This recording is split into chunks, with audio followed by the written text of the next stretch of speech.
কখনো গরম, কখনো বৃষ্টি, কখনো বা ঠান্ডা। আমাদের পরিবেশ চতুর্থ শ্রেণী। কি বলছে দেখুন। দিদিমণি বললেন, বাতাসে কি কি উপাদান আছে আগের দিনে তা আমরা জেনেছি। বিভিন্ন জায়গায় সেগুলো কমে বাড়ে তাও আমরা জেনেছি। একই জায়গায় বছরের বিভিন্ন সময় এই উপাদানগুলো কমা বাড়া কি তোমরা বুঝতে পারো? ভিজে জামা কাপড় বর্ষাকালে সহজে শুকোতে চায় না, কিন্তু শীতকালে তাড়াতাড়ি শুকিয়ে যায়। তার কারণ হলো শীতকালে বাতাসে জলীয় বাষ্প কম। বছরের কোন কোন সময় উষ্ণতা বাড়ে বা কমে? এবার নিচের ছবিগুলি দেখো, বছরের বিভিন্ন সময়ের বৈশিষ্ট্যগুলি ছবির পাশে লেখো। হুম হাঁস-ফাঁসানো গ্রীষ্মে সবার প্রাণ করে আই ঢাই। ঋতুর নাম, বৈশিষ্ট্য। নীল নবঘনে আষাঢ় গগনে তিল ঠাঁই আর নাহিরে। কি বললো আরেকবার দেখি। নীল নবঘনে আষাঢ় গগনে তিল ঠাঁই আর নাহিরে। তারপরে কি বলছে, আকাশ জুড়ে ছড়ানো মেঘ পেঁজা তুলোর ভেলা। ঋতুর নাম আর বৈশিষ্ট্য। এটা যেমন শরৎকাল, যেমন বর্ষাকাল, তাই তো। মাঠে মাঠে সোনালি ধান, চাষির মুখে আনন্দের গান। এটা কি হবে আপনারা অবশ্যই কমেন্ট করে জানাবেন। শীত লেগেছে ডালে ডালে, কেবল পাতা ঝরা শীত লেগেছে ছেলে বুড়োর গরম জামা পরা। এটা অবশ্যই শীতকাল, না? বসন্ত আজি রাঙায় ডালি, রং বেরঙের ফুলে, আমের ডালে গাইছে কোকিল হাওয়ায় দুলে দুলে। অবশ্যই বসন্ত লেখাই রয়েছে আর কি। তারপরে কি বলছে দেখুন। দিদিমণি বললেন, ছবি দেখে তোমাদের কি মনে হলো? শ্যাম বলল, বছরের বিভিন্ন সময় রোদের তেজ একরকম নয়। শুধু রোদ কেন, বাতাস, মেঘ, বৃষ্টি, কুয়াশা বছরের সব সময় একরকম হয় না বা থাকে না। দিন বা রাত ছোট বড় হয়। দিদিমণি বললেন, কোনো একটি নির্দিষ্ট সময় কোনো জায়গায় এই বিষয়গুলো কেমন থাকে সেটাই হলো ওই জায়গার আবহাওয়া। তাহলে আমরা কি জানলাম? কোনো একটা নির্দিষ্ট সময় কোনো জায়গার এই বিষয়গুলি, মানে টেম্পারেচার কত আছে, জলীয় বাষ্পের পরিমাণ কত আছে, আবহাওয়া কেমন, মানে আবহাওয়া তো না, আবহাওয়ার ডেফিনেশনই করছি। সেখানে বাতাসের স্পিড কীরকম আছে, সম্পূর্ণ সব কিছু মিলিয়ে সেটাই হলো এই জায়গা, মানে ওই জায়গার আবহাওয়া, তাই তো। তাহলে এবার নিচের জায়গাগুলোতে আবহাওয়া কেমন হতে পারে বলে তোমাদের মনে হয়? অঞ্চলের নাম, পাহাড়ি অঞ্চল, সমুদ্রের ধারে, লাল মাটির অঞ্চলে, জঙ্গলের ধারে। বছরের নিচের মাসগুলোতে আবহাওয়ার বিভিন্ন বিষয়গুলো কেমন ছিল তা তোমার অভিজ্ঞতার ভিত্তিতে পূরণ করো।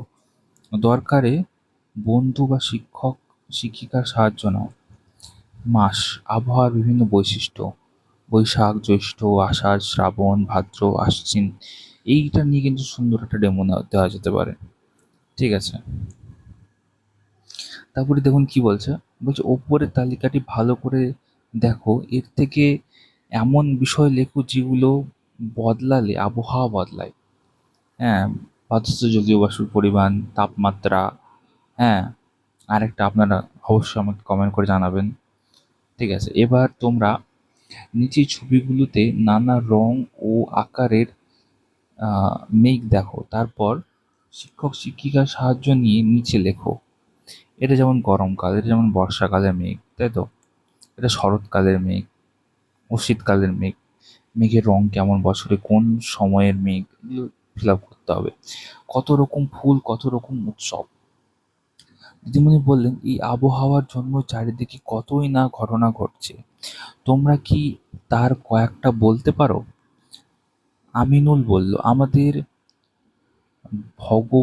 ভগবান গোলায়, হ্যাঁ, মাইলের পর মাইল জুড়ে আম বাগান, কিন্তু দুঃখের কথা, এবার আম গাছে মুকুলই আসেনি।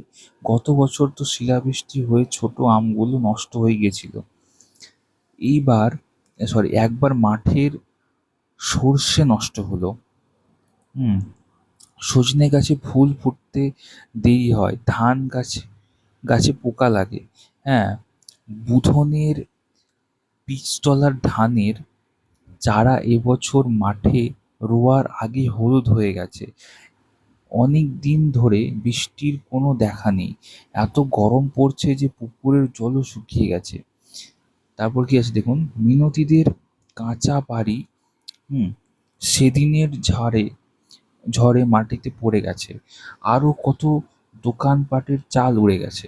দিদিমণি বললেন, রেডিও বা টিভিতে বা খবরের কাগজে প্রতিদিন আবহাওয়ার আগাম খবর থাকে।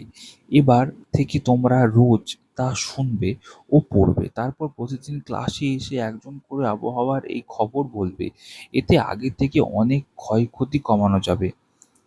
তারপরে আছে দেখুন, শ্রমিকরা হুম আমিনার কাছে শুনেছি সমুদ্রের ধারে আবহাওয়া নাকি সারা বছর একই রকম থাকে। দিদিমণি বললেন, সারা বছর এক না থাকলেও বছরের একটি নির্দিষ্ট সময় ধরে প্রত্যেক জায়গায় আবহাওয়া একরকম থাকে। দেখো তো আমার কথার সঙ্গে তোমাদের অভিজ্ঞতা মেলে কিনা। মাসের নাম আবহাওয়া, ডিসেম্বর জানুয়ারি। বেশ ঠান্ডা, বৃষ্টি হয়নি, আকাশ পরিষ্কার, উত্তর দিক থেকে বাতাস বয়। এভাবে লিখতে হবে। বোঝা গেছে? তারপরে দিদিমণি বললেন, বছর একটি নির্দিষ্ট সময় জুড়ে কোন জায়গায় একরকম আবহাওয়া থাকে সেটি হলো ঋতু। তো এক জায়গায় বিভিন্ন মানে পরিবেশের কিরকম অবস্থা, জলীয় বাষ্প কতটা আছে, তাপমাত্রা কত আছে, সেগুলো সব মিলে হচ্ছে আবহাওয়া। হ্যাঁ, আর এই যে আবহাওয়াটার নির্দিষ্ট সময় একই রকম থাকে সেটাকে কি বলে, ঋতু। বোঝা গেল? এই ঋতু আর আবহাওয়া নিয়ে কিন্তু সুন্দর ডেমো দেওয়া যেতে পারে। কি বলছে দেখুন, আকাশ বলল, তাহলে যে সময় খুব বৃষ্টি হয় তা হলো বর্ষা ঋতু। ঠিক তাই, এরকম অন্য ঋতুগুলো হলো গ্রীষ্ম, বর্ষা, শরৎ, হেমন্ত, শীত, বসন্ত। বিভিন্ন ঋতু আর ফুল, ফল ও উৎসব। তোমার অঞ্চলে বিভিন্ন ঋতুর ফুল, ফল ও উৎসবের কথা নিজেদের মধ্যে আলোচনা করে নিজের ফাঁকা স্থান পূরণ করো। তারপর নিচের তালিকা পূরণ করো। বলছে ঋতুর নাম, গ্রীষ্ম কি কি ফুল ফোটে, কি কি ফল পাওয়া যায়, কি কি উৎসব হয়, এগুলো লিখতে হবে। দিদিমণি বললেন, বড় বড় কবিরা এই ঋতু নিয়ে কত গান কবিতা লিখেছেন। এরকম একটা গানের সঙ্গে আমি একবার নেচেছিলাম। আজি বসন্ত জাগ্রত দ্বারে। গানটা আপনারা শুনতে পারেন। তারপরে কি বলছে, অসীমা বলল, আমিও নেচেছি দিদি। গানটা হলো, হ্যাঁ, পৌষ তোমাদের ডাক দিয়েছে, আয় রে ছুটে আয়।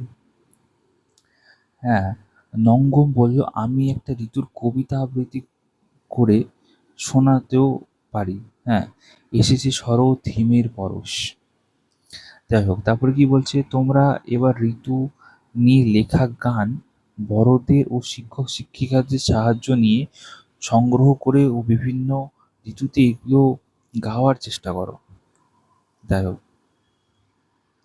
দারুণ অগ্নিবাণের এই শরৎ তোমার অরুণ আলোর অঞ্জলি, শীতের হাওয়ায় লাগলো নাচন। যাই হোক, তোমার যে ঋতু সবচেয়ে ভালো লাগে তার সম্পর্কে লেখো। লিখতে হবে। বোঝা গেছে? তারপরে কি, আমাদের চারপাশে উদ্ভিদ ও প্রাণী। ঠিক আছে, এখানে যেমন দেখুন, এখানে কলমি শাক দেওয়া আছে, সাপের ছবি আছে, এটা কেঁচো, নারকেল গাছের ছবি আছে, বাবুই পাখির বাসা, এগুলো মাছ। তারপরে পলাশ ফুল, এটা এটা হচ্ছে পাইন গাছ। হ্যাঁ, এটা হচ্ছে ক্যাকটাস। এটা হচ্ছে রেড পান্ডা। তারপর এটা বাদাবন। কি বলছে, শীতের ছুটির পরে সবাই স্কুলে এসেছে। সমীর বলল, জানিস ছুটিতে বাবা আমাদের একদিন চিড়িয়াখানা নিয়ে গেছিল। বাঘ, সিংহ, হরিণ, ময়ূর, সাপ, হাতি, বাঁদর, পাখি কত কি দেখলাম। আসলাম জিজ্ঞেস করলো, চিতা দেখিসনি? চিতাবাঘ, চিতা। সমীর বলল, না রে, চিতা দেখিনি, দেখলাম চিতাবাঘ। আয়েশা বলল, সোনার কেল্লা। হ্যাঁ, সিনেমায় দেখিসনি বালির ওপর দিয়ে উট কেমন দৌড়চ্ছিল? মানুষ জিজ্ঞেস করলো, উট পাখি কোথায় থাকে রে? সমীর বলল, খাঁচার গায়ে লেখা ছিল। হ্যাঁ, পরে তাদের পরে তোদের বলবো।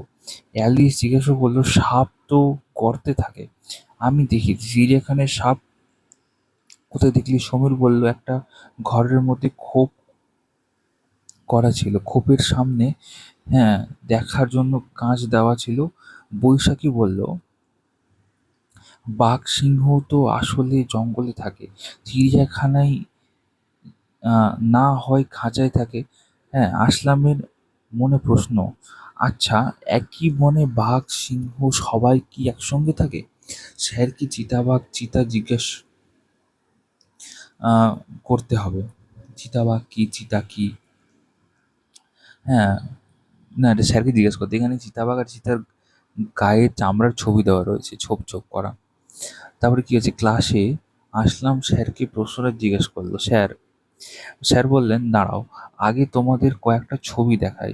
ছবি দেখেই সোনম চেঁচিয়ে উঠলো, আরে এটা তো রেড পান্ডা, দার্জিলিংয়ে হ্যাঁ মামার বাড়িতে গিয়ে দেখেছি।